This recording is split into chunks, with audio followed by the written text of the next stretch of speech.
Olá a todos e bem-vindos ao Guia Bluems, o guia da alimentação ideal para o ser humano. Hoje, vamos nos interessar pelos lipídios, também conhecidos como gordura ou fat em inglês. Eles são macronutrientes. Eles vêm para complementar os carboidratos e as proteínas. Os lipídios são indispensáveis para o metabolismo e para as membranas das células. Eles constituem um combustível energético alternativo aos carboidratos, especialmente quando o corpo entra em cetose. Assim como as proteínas e ao contrário dos carboidratos, alguns lipídios são considerados essenciais, no sentido de que o organismo não sabe sintetizá-los por conta própria. Entre os papéis mais importantes dos lipídios, eles formam a estrutura das membranas das nossas células e, assim, condicionam o bom funcionamento delas. Eles têm um papel essencial no transporte de certas proteínas e hormônios no sangue, servem como veículo para as vitaminas lipossolúveis e participam diretamente da elaboração de alguns dos nossos hormônios essenciais, como os hormônios sexuais. Os lipídios se dividem em várias categorias. Primeiro, existem os ácidos graxos trans. São óleos parcialmente hidrogenados, provenientes de processos industriais, e que podem aumentar o risco de diabetes, de certos tipos de câncer, de depressão ou de doenças cardiovasculares. Por precaução, esse tipo de ácido graxo deve ser evitado, ou pelo menos reduzido, ao seu mínimo indispensável. Existem fontes naturais de ácidos graxos trans. Eles são encontrados nas gorduras de boi e de carneiro, nos laticínios de vaca e de cabra em cerca de 3,3% e, por fim, nas carnes de boi e de carneiro em cerca de 2%. Mas são principalmente as fontes industriais de ácidos graxos trans que representam um problema. A principal fonte industrial de ácidos graxos trans não é obtida. Hidrogenação catalítica parcial de ácidos graxos poliinsaturados, com o objetivo de tornar os óleos mais sólidos e menos sensíveis à oxidação. Isso permite que esses ácidos graxos atuem como conservantes, como desodorizantes, e isso deixa os alimentos mais firmes. Eles são encontrados assim em croissants, doces, biscoitos salgados ou doces, guloseimas industriais, na manteiga, no creme de leite, nos queijos, nos iogurtes, no pão de forma, margarinas, sopas desidratadas, pratos prontos para consumo, massas de pizza ou massas folhadas, em alimentos fritos e carnes grelhadas como nuggets, batatas fritas, hambúrgueres e no preparo de certos óleos e gorduras.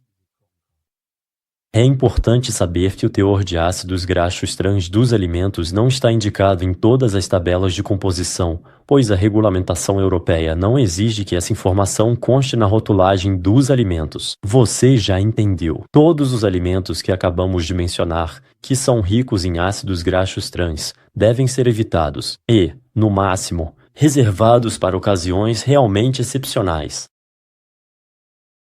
Depois, temos os ácidos graxos saturados. Eles são encontrados principalmente na gordura das carnes, como entrecote, costelas, embutidos, em produtos lácteos, na manteiga e até mesmo no óleo de cocô. Durante muito tempo, os ácidos graxos saturados foram considerados ruins. Mesmo que estejam sendo reabilitados, desde que sejam consumidos com moderação e, por exemplo, dando preferência ao cocô em vez de laticínios, ou à carne de boa qualidade em vez de embutidos industriais. Podemos consumir ácidos graxos saturados em determinados momentos-chave do dia, especialmente no início da manhã, de acordo com os princípios da crononutrição, um conceito sobre o qual voltaremos a falar em um podcast dedicado. Mas não se deve exagerar. Porque se suspeita que o consumo excessivo de ácidos graxos saturados, especialmente em horários inadequados do dia, esteja associado a um risco maior de doenças coronarianas e cardiovasculares. No entanto, não há motivo para excluí-los. Em seguida, temos os ácidos graxos monoinsaturados. Eles estão presentes principalmente no azeite de oliva ou de macadâmia, no abacate, nas oleaginosas, como as amêndoas, avelãs, castanhas do Brasil, nozes pecan, na forma de seus. O principal representante é o ácido oleico, que é um tipo de ômega 9. Essas gorduras participam do fornecimento de energia e têm um papel hipocolesterolemiante. Assim, contribuem para a prevenção da arteriosclerose, que é uma doença que afeta as artérias de grande e médio calibre. Elas também previnem outras complicações cardiovasculares, principalmente por aumentarem o colesterol bom, que é o HDL, e por diminuírem, entre aspas, o colesterol ruim, o LDL. Por fim, temos os ácidos graxos poliinsaturados. Esses devem obrigatoriamente ser obtidos através da nossa alimentação, pois nosso corpo não consegue sintetizá-los. Eles são compostos por duas famílias, os ômega 3, que encontramos em peixes gordurosos pequenos, como a cavala, em ovos de galinha com o selo azul Blancoeur ou em suplementos alimentares. Também existem os ômega 6, que encontramos, por exemplo, no óleo de girassol ou nos cereais, e que é recomendado reduzir em favor dos ômega 3. Voltaremos a falar mais adiante sobre essa proporção entre ômega 3 e ômega 6. De qualquer forma, os ácidos graxos poliinsaturados ajudam a diminuir os níveis sanguíneos de colesterol LDL, o famoso colesterol ruim, e também previnem o aparecimento de doenças cardiovasculares. Esse tipo de gordura também é necessário para o desenvolvimento e funcionamento da retina, do cérebro e do sistema nervoso. Elas ajudam a prevenir a hipertensão arterial, além de terem uma influência benéfica na qualidade das membranas celulares, assim como nas reações anti-inflamatórias e imunológicas. É isso que pode explicar por que os inuites, cuja alimentação tradicional é especialmente rica em ômega 3, baseada em peixes e mamíferos marinhos, praticamente não apresentam doenças cardiovasculares. Em termos de energia, ao contrário dos carboidratos, os lipídios de modo geral fornecem 9 quilocalorias por 1 grama, contra 4 quilocalorias para os carboidratos ou proteínas. Portanto, os lipídios fornecem, em mesma quantidade, muito mais energia do que os carboidratos e as proteínas.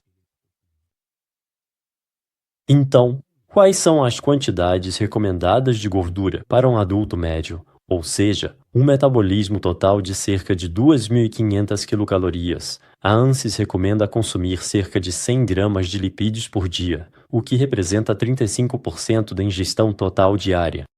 No entanto, assim como acontece com os outros macronutrientes, o consumo de lipídios depende do tipo de alimentação escolhida, das preferências de cada pessoa e, principalmente, dos objetivos buscados, caso existam. Assim, no contexto de uma dieta low carb, o consumo de lipídios deve ser aumentado em detrimento dos carboidratos. Por outro lado, no caso de um ganho de massa para quem pratica musculação, por exemplo, são os carboidratos que serão priorizados. Uma vez definida a quantidade diária de lipídios, será preciso respeitar, tanto quanto possível, uma proporção ideal entre ômega 3, ômega 6 e ômega 9. Esse será justamente o tema de um podcast do Guia Bluenis. Até breve, acesse bluenis.com para mais informações.